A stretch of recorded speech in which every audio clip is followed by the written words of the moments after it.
फिल्मी दुनिया का नचनिया हमारा हीरो नहीं है, हमारा हीरो सैनिक। हमारा हीरो सैनिक है। दुर्भाग्य है इस देश का कि उस सेना के जवान के समर्थन में कम लोग दिख रहे हैं। नेताओं की रैली में इस बिहार का जो है 9th फेल नेता अगर उतर जाए तो उसकी रैली में बहुत सारी भीड़ हो जाएगी। और जाली डिग्री वाला व्यक्ति अगर देश से दिल्ली से आ जाए तो उसके भी रैलियों में काफ़ी ज़्यादा भीड़ होगी। लेकिन उस भीड़ के जो विरुद्ध अगर ये भीड़ आज इस कुकृत्य के विरुद्ध होता तो देश के लिए ये गर्व की बात। कोई कांड हो जाए बॉर्डर पे और हमारा 2 जवान अगर पुलिस जो है यहाँ पर फंसा के रख ले, कौन जिम्मेदारी लेगा? तब तो पाकिस्तान हमारे मुल्क में घुस जाएगा। बिहार का जवान है, ये वही बिहार का जवान है जिसने मार के जबड़ा तोड़ दिया था चाइनीज सिपाहियों का, चाइनीज फौजियों का। पुलवामा कांड इतना बड़ा कांड जिसके ऊपर एक चुनाव हो गया और सबको ही जानता है कि मोदी जी वो चुनाव भी जीत गए उसी के नाम पर। और उसी पुलवामा के जो विक्टिम्स हैं, जो उनकी विधवाएं हैं, जो उनके बच्चे हैं, उनको पेंशन नहीं मिल रहा है और वो सुविधाएं नहीं मिल रही है जितनी घोषणाएं हुई थी। लेकिन आज न विपक्ष उसके प्रति सवाल उठा रहा है, न मीडिया उसके प्रति सवाल उठा रहा है। तो जवानों के साथ कहीं ना कहीं नाइंसाफ़ी हो रही है। और ये जवान जो हमारी शान होते हैं उनके ऊपर थप्पड़ चलाना मतलब कि हम सबके ऊपर थप्पड़ चलाना है। जिस तरह का सोशल मीडिया में वीडियो वायरल हो रहा है कि एक आर्मी जवान को बीच सड़क पर दौरा कर मारा जा रहा है, पीटा जा रहा है एक बिहार पुलिस के द्वारा, क्या यहाँ तक ले जायज़ है? बिल्कुल नाजायज़ है और ये इलीगल ऑफेंस है, ये बहुत बड़ा क्राइम है। किसी को, वो तो देश की शान होते हैं, जो जवान होते हैं वो देश की शान होते हैं। अभी थोड़ा देर पहले जो है एक आर्मी के जवान बता रहे थे और जो डाटा कहता है कि देश की जनसंख्या लगभग 136 करोड़ के लगभग है और मुश्किल से 13 लाख जो है उसमें जवान है और 1000 पर एक जवान है। लेकिन पूरा समाज 1000 परिवार मिलके एक जवान के परिवार के साथ हम लोग न्याय नहीं कर पाते हैं। पुलवामा कांड इतना बड़ा कांड जिसके ऊपर एक चुनाव हो गया और सबको ही जानता है कि मोदी जी वो चुनाव भी जीत गए उसी के नाम पर। और उसी पुलवामा के जो विक्टिम्स हैं, जो उनकी विधवाएं हैं, जो उनके बच्चे हैं, उनको पेंशन नहीं मिल रहा है और वो सुविधाएं नहीं मिल रही है जितनी घोषणाएं हुई थी। लेकिन आज न विपक्ष उसके प्रति सवाल उठा रहा है, न मीडिया उसके प्रति सवाल उठा रहा है। तो जवानों के साथ कहीं ना कहीं नाइंसाफ़ी हो रही है और ये जवान जो हमारी शान होते हैं उनके ऊपर थप्पड़ चलाना मतलब कि हम सबके ऊपर थप्पड़ चलाना है। और ये कहीं से कानूनन जायज़ नहीं है, ये कानून का वायलेशन है। न सिर्फ आईपीसी का बल्कि सीआरपीसी का भी वायलेशन वहाँ पे हुआ है कि without permission of commanding officer of the particular जवान उनको जो है वो अरेस्ट करके जेल भेज दिया गया। ये सीआरपीसी का भी वायलेशन है और आईपीसी का तो कितना वायलेशन हुआ वो आप वीडियो के पढ़ रहे लगातार थप्पड़ों से देख सकते हैं। हो सकता है कोई संविधान में लिखा हुआ होगा, वो जो जितेंद्र सिंह है एसआई, वो कहीं पढ़े होंगे कि हाँ दौरा को मारा जा सकता है। और वो संविधान अगर उनके घर के कोई, आप भी तो संविधान पढ़ते हैं ना। अब देखिए ये जो सवाल आप पूछ रहे हैं उससे हो सकता है कि मैं खुद ही अनकॉन्स्टिट्यूशनल बोल दूँ। हमारे गार्जियन हैं प्रमोद अंकल, अभी हमारे बगल में खड़े हैं, इसलिए मैं उस तरह की भाषा का प्रयोग उस आदमी के खिलाफ नहीं कर पा रहा हूँ। लेकिन जो काम उसने किया है, संविधान छोड़िए, संस्कार के भी विरुद्ध है। संविधान के विरुद्ध तो है, संस्कार के भी विरुद्ध है। बिल्कुल गलत किया है उसने, बिल्कुल ऐसा नहीं होना चाहिए। वो आम आदमी नहीं है, वो खास आदमी। इस देश में नेता जो है जिसको लाखों करोड़ों रुपए का पेंशन और सुविधाएं दी जाती हैं, वो खास आदमी नहीं है। हमारे लिए सेना का जवान ही खास आदमी। फिल्मी दुनिया का नचनिया हमारा हीरो नहीं है, हमारा हीरो सैनिक। हमारा हीरो सैनिक है। दुर्भाग्य है इस देश का कि उस सेना के जवान के समर्थन में कम लोग दिख रहे हैं। नेताओं की रैली में इस बिहार का जो है 9th फेल नेता अगर उतर जाए तो उसकी रैली में बहुत सारी भीड़ हो जाएगी। और जाली डिग्री वाला व्यक्ति अगर देश से दिल्ली से आ जाए तो उसके भी रैलियों में काफ़ी ज़्यादा भीड़ होगी। लेकिन उस भीड़ के जो विरुद्ध अगर ये भीड़ आज इस कुकृत्य के विरुद्ध होता तो देश के लिए ये गर्व की बात होती। जो भी काम हुआ है इसमें मैं थोड़ा सा रुष्ट हूँ। आम जनों के प्रति, आम जनों का जितना समर्थन मिलना चाहिए नहीं मिला है। लेकिन जो बुद्धिजीवी समाज है, जो जोशीले युवा हैं, जो पत्रकार समाज है, जो कानून विधिज्ञ समाज है, वो सब इस आर्मी जवान गिरी जी के साथ खड़ा है।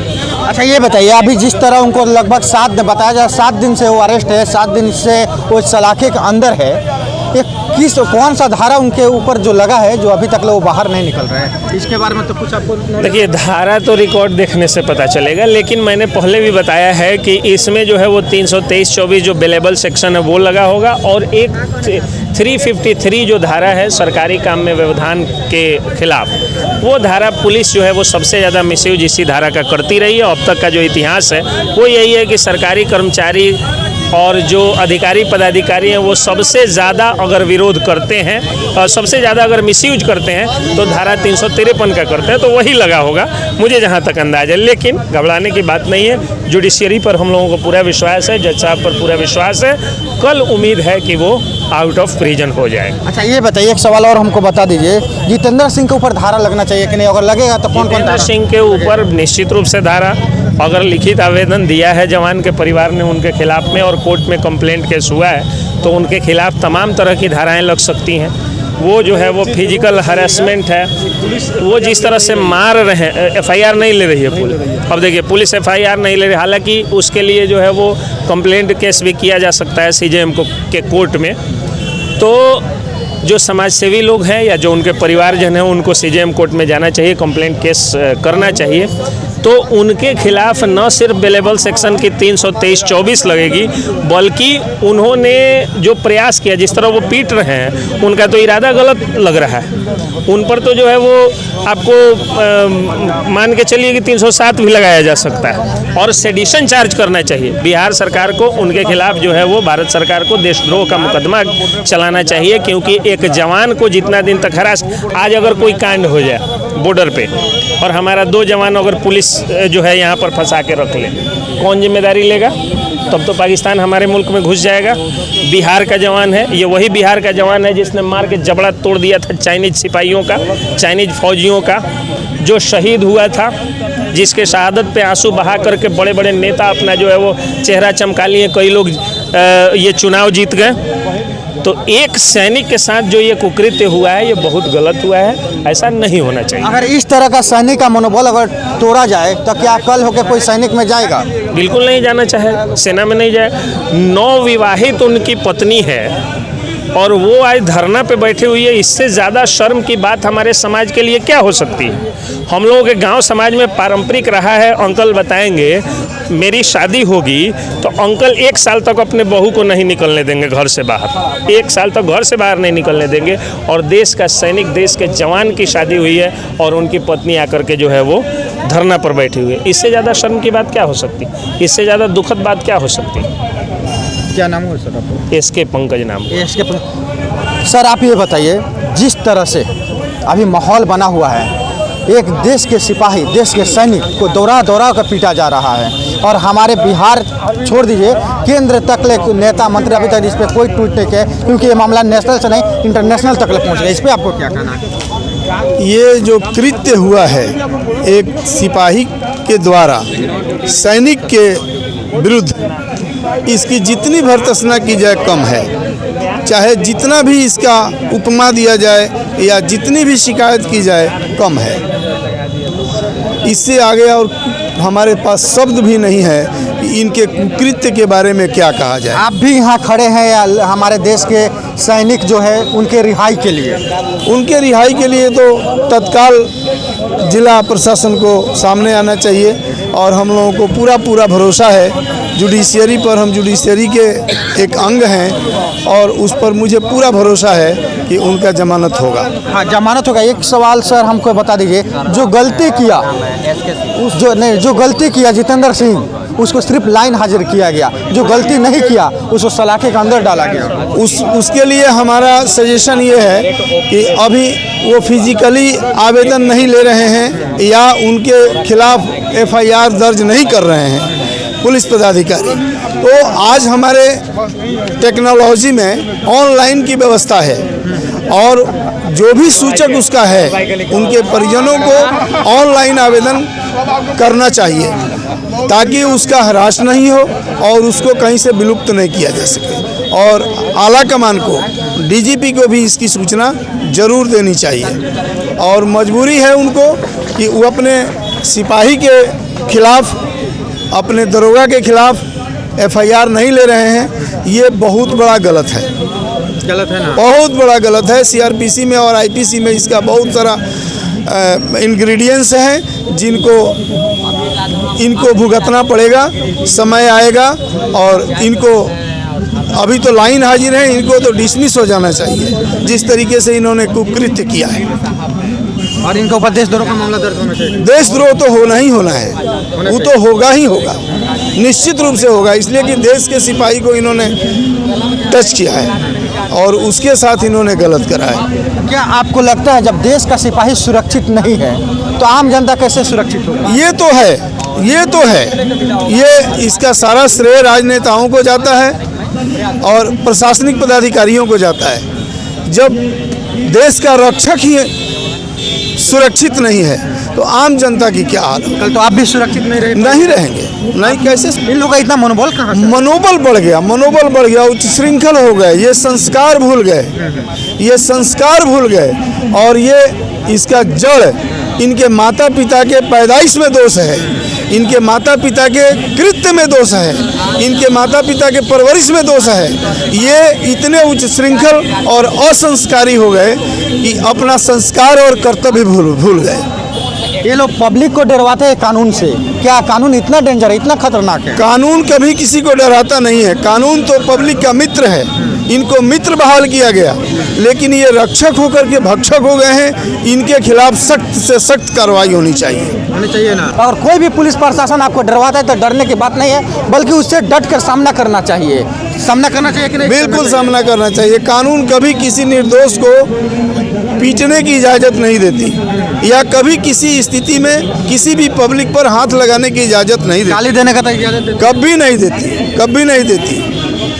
न गाली देने की इजाज़त देती है, न ही उसके ऊपर थप्पड़ चलाने की इजाज़त देती है। ऐसा नहीं कोई सीआरपीसी में, न आईपीसी में, न सीपीसी में। तो इस तरह का मामला सामने आता है प्रशासन द्वारा तो उस पर कौन सा धारा लग सकता है? तो उसके लिए तो बहुत सारी धाराएं हैं। उसके लिए जितना वो कृत्य करेगा उसके लिए उसके अकॉर्डिंग उस पर सेक्शन लगेगा ना? लगेगा। कानून उसको सजा देगी। अच्छा, एक छोटा सा सवाल कि लाइन हाजिर का मतलब क्या होता है? लाइन हाजिर तो कुछ भी नहीं, पब्लिक के लिए छलावा है। पब्लिक के लिए छलावा है।